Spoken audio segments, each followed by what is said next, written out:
ಅಂಗನವಾಡಿ ಕಾರ್ಯಕರ್ತೆ ಹಾಗೂ ಸಹಾಯಕಿಯರಿಗೆ ಸಿದ್ದರಾಮಯ್ಯ ಸರ್ಕಾರ ಶುಭ ಸುದ್ದಿ ನೀಡಲಿದೆ. ನುಡಿದಂತೆ ನಡೆಯುತ್ತೇವೆ, 6ನೇ ಗ್ಯಾರಂಟಿ ಜಾರಿಗೊಳಿಸುತ್ತೇವೆ ಎಂಬ ಸಣ್ಣ ಸುಳಿವು ನೀಡಿದಂತಿದೆ.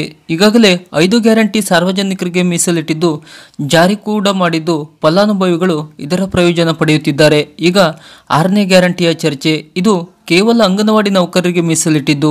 ಈ ಯೋಜನೆಯಲ್ಲಿ ಗೌರವಧನ ಹೆಚ್ಚಳ, ಗ್ರ್ಯಾಜುಯಿಟಿ ಹೀಗೆ ಅಂಗನವಾಡಿ ನೌಕರರ ಹಲವು ಬೇಡಿಕೆಗಳು ಇವುಗಳಲ್ಲಿವೆ.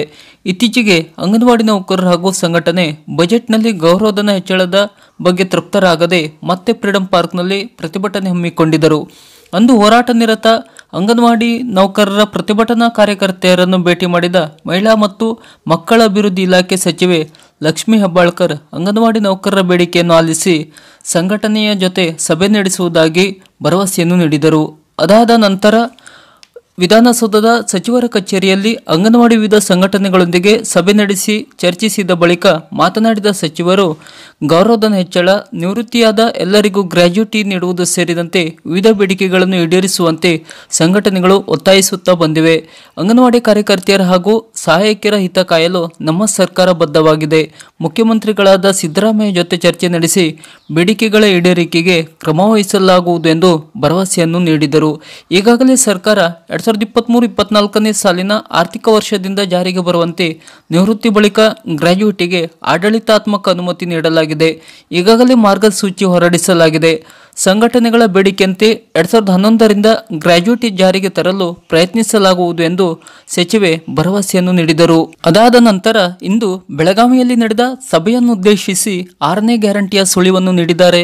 ಕರ್ನಾಟಕದಲ್ಲಿ ಈಗಾಗಲೇ ಪಂಚ ಗ್ಯಾರಂಟಿ ಯೋಜನೆಗಳು ಜಾರಿಯಲ್ಲಿದ್ದು ಅಂಗನವಾಡಿ ಕಾರ್ಯಕರ್ತೆಯರಿಗೆ 6ನೇ ಗ್ಯಾರಂಟಿ ನೀಡುವುದರ ಬಗ್ಗೆ ಸಿಎಂ ಸಿದ್ದರಾಮಯ್ಯ ಅವರು ತೀರ್ಮಾನ ಕೈಗೊಳ್ಳುವರು ಎಂದು ಮಹಿಳಾ ಮತ್ತು ಮಕ್ಕಳ ಅಭಿವೃದ್ಧಿ ಇಲಾಖೆ ಸಚಿವೆ ಲಕ್ಷ್ಮೀ ಹೆಬ್ಬಾಳ್ಕರ್ ತಿಳಿಸಿದ್ದಾರೆ.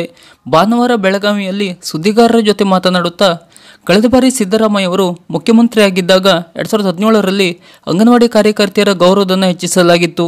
ಈಗ ಮತ್ತೆ ಅವರೇ ಗೌರವಧನವನ್ನು ಏರಿಸಿದ್ದಾರೆ. ಜೊತೆಗೆ 2023ರಿಂದ ನಿವೃತ್ತಿಯಾದವರಿಗೆ ಗ್ರ್ಯಾಜುಯಿಟಿಯನ್ನು ನೀಡಲಾಗುತ್ತಿದೆ ಎಂದು ಸಚಿವೆ ತಿಳಿಸಿದ್ದಾರೆ. ಇನ್ನು ಈ ಸಲದ ಬಜೆಟ್ನಲ್ಲಿ ಅಂಗನವಾಡಿ ಕಾರ್ಯಕರ್ತೆಯರಿಗೆ 1,000 ರೂಪಾಯಿ ಹಾಗೂ ಸಹಾಯಕಿಯರಿಗೆ 750 ರೂಪಾಯಿ ಗೌರವಧನ ಹೆಚ್ಚಿಸಿದ್ದೇವೆ. ಅದನ್ನು ಏಪ್ರಿಲ್ 1ರಿಂದ ಶುರುವಾಗುವ ಹೊಸ ಹಣಕಾಸು ವರ್ಷದಿಂದಲೇ ಜಾರಿಗೆ ತರುತ್ತೇವೆ ಎಂದು ಕೂಡ ಈ ಸಮಯದಲ್ಲಿ ಮಾಹಿತಿ ಹಂಚಿಕೊಂಡಿದ್ದಾರೆ. ಸಚಿವೆ ಲಕ್ಷ್ಮೀ ಹೆಬ್ಬಾಳ್ಕರ್ ತಿಳಿಸಿರುವಂತೆ 6ನೇ ಗ್ಯಾರಂಟಿ ತರುತ್ತೇವೆ ಅನ್ನೋ ಗ್ಯಾರಂಟಿ ಸರ್ಕಾರ ಯೋಜನೆ ರೂಪಿಸುತ್ತಿದೆ ನಿಜ, ಆದರೆ ಅದಕ್ಕೆ ಪೂರ್ವ ತಯಾರಿ ನಡೆಸಬೇಕು. ಈಗಾಗಲೇ ಗ್ಯಾರಂಟಿ ಯೋಜನೆಗೆ ಹಣದ ಕೊರತೆ ಉಂಟಾಗಿ ಅಂಗನವಾಡಿ ಅನುದಾನ ಕೂಡ ಗ್ಯಾರಂಟಿ ಯೋಜನೆಗೆ ಬಳಕೆಯಾಗುತ್ತಿದೆ ಎಂಬ ಆರೋಪ ಕೇಳಿಬರುತ್ತಿದೆ. ಮೊದಲು ಅಂಗನವಾಡಿ ಅನುದಾನ ಅಂಗನವಾಡಿಗೆ ಬಳಕೆಯಾದರೆ ಅಂಗನವಾಡಿ ಕಾರ್ಯಕರ್ತೆ ಹಾಗೂ ಸಹಾಯಕಿಯರ ಒಂದಷ್ಟು ಬೇಡಿಕೆ ಈಡೇರಿಸಲು ಸಾಧ್ಯ. ಜೊತೆಗೆ 6ನೇ ಗ್ಯಾರಂಟಿ ಘೋಷಣೆ ಜಾರಿ ಮಾಡಬಹುದು. ಆದರೆ ಸಿದ್ದರಾಮಯ್ಯ ಸರ್ಕಾರದಲ್ಲಿ 5 ಗ್ಯಾರಂಟಿ ಯೋಜನೆಗೆ ಸರಿಯಾದ ಹಣವಿಲ್ಲ. ಗೃಹಲಕ್ಷ್ಮಿ ಹಣ ಕೂಡ 2-3 ತಿಂಗಳ ಬಾಕಿ ಉಳಿಸಿಕೊಂಡಿದೆ. ಅದು 2 ವರ್ಷ ಅಧಿಕಾರ ಪೂರೈಸಿದ್ದರೊಳಗೆ ಇಷ್ಟೊಂದು ಸಮಸ್ಯೆ. ಇನ್ನು 3 ವರ್ಷದಲ್ಲಿ ಯಾವ ಗ್ಯಾರಂಟಿ ಇರುತ್ತೋ ಯಾರೂ ಬಲ್ಲರು. ಅದರ ಮಧ್ಯೆ 6ನೇ ಗ್ಯಾರಂಟಿ ಜಾರಿಯಾಗುತ್ತಾ ಯಕ್ಷ ಪ್ರಶ್ನೆಯಾಗಿದ್ದ. ನೀವೇನಂತೀರಾ? ಕಮೆಂಟ್ ಬಾಕ್ಸ್ನಲ್ಲಿ ನಮ್ಮೊಂದಿಗೆ ಹಂಚಿಕೊಳ್ಳಿ. ಹಾಗೂ ಅಂಗನವಾಡಿ ನೌಕರರ ಈ ಥರದ ಇನ್ನಷ್ಟು ಹೊಸ ಅಪ್ಡೇಟ್ನ ಮಾಹಿತಿಗಳಿಗಾಗಿ ನಮ್ಮ ಚಾನಲನ್ನು ಸಬ್ಸ್ಕ್ರೈಬ್ ಮಾಡಿ ನಮ್ಮನ್ನು ಬೆಂಬಲಿಸಿ. ನಮಸ್ಕಾರ.